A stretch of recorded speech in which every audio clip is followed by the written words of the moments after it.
আজকের ভিডিওতে আমরা দেখব কিভাবে বি ভিডিওতে তৈরি করা কোনো ভিডিও আপনি খুব সহজেই এডিট করতে পারেন। সেই জন্য আমরা প্রথমেই যাব bvideo.ai ওয়েবসাইটে। এখানে উপরে ডান দিকে এআই ভিডিও এই বাটনটিতে ক্লিক করব। এখানে ইমেল অ্যাড্রেস লিখে দিব পাসওয়ার্ড।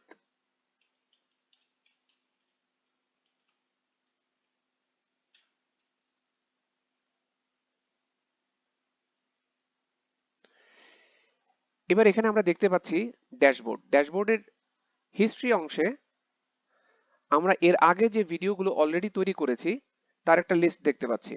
এবার এখান থেকে ধরুন টপ 10 ইউনিভার্সিটিস এই ভিডিওটা আমরা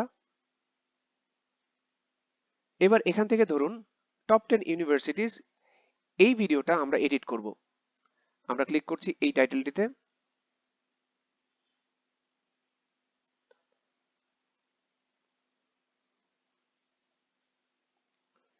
এবারে এখান থেকে আমরা টপ 10 ইউনিভার্সিটিস এই ভিডিওটি এডিট করব।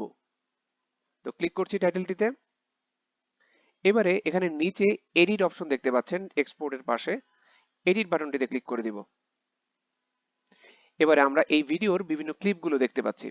এখানে ভিডিও এডিট করার ক্ষেত্রে আমরা দুভাবে করতে পারি। বি ভিডিওতে একটি ভিডিও আপনি দুভাবে এডিট করতে পারেন। একটি হচ্ছে এডিট মিডিয়া, আরেকটি হচ্ছে এডিট স্ক্রিপ্ট। এডিট স্ক্রিপ্টে আপনি কিওয়ার্ড চেঞ্জ করে অথবা স্ক্রিপ্টে আপনার প্রয়োজনীয় চেঞ্জগুলো এনে আপনি খুব সহজেই ভিডিওতে যে ধরনের চেঞ্জগুলো চাচ্ছেন সেগুলো কিন্তু নিয়ে আসতে পারেন। কিওয়ার্ড এবং স্ক্রিপ্ট চেঞ্জ করার পর একেবারে নিচে অ্যাপ্লাই চেঞ্জ এই বাটনটিতে ক্লিক করে দিলেই কিন্তু আপনি যেই চেঞ্জগুলো করেছেন সেগুলো ভিডিওতে রিফ্লেক্ট হবে। এডিট স্ক্রিপ্টের পাশাপাশি এডিট মিডিয়ার মাধ্যমেও কিন্তু আপনি আপনার ভিডিওটি এডিট করতে পারেন। যেমন ধরুন আমি এই 4 নম্বর ক্লিপটি চেঞ্জ করতে যাচ্ছি, তাহলে আমি এই প্লাস বাটনটিতে ক্লিক করব।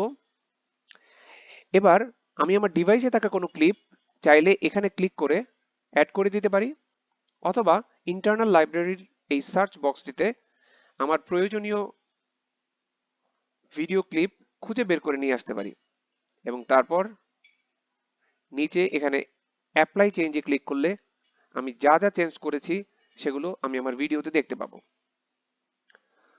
তো এভাবে আপনি চাইলে খুব সহজেই এডিট স্ক্রিপ্ট বা এডিট মিডিয়ার মাধ্যমে আপনার বি ভিডিওতে তৈরি ভিডিওগুলোতে আপনি প্রয়োজনীয় চেঞ্জেস কিন্তু নিয়ে আসতে পারেন। তো এই ছিল আমাদের আজকের টিউটোরিয়াল। ভালো থাকবেন সবাই, সুস্থ থাকবেন, বি ভিডিওর সাথেই থাকবেন।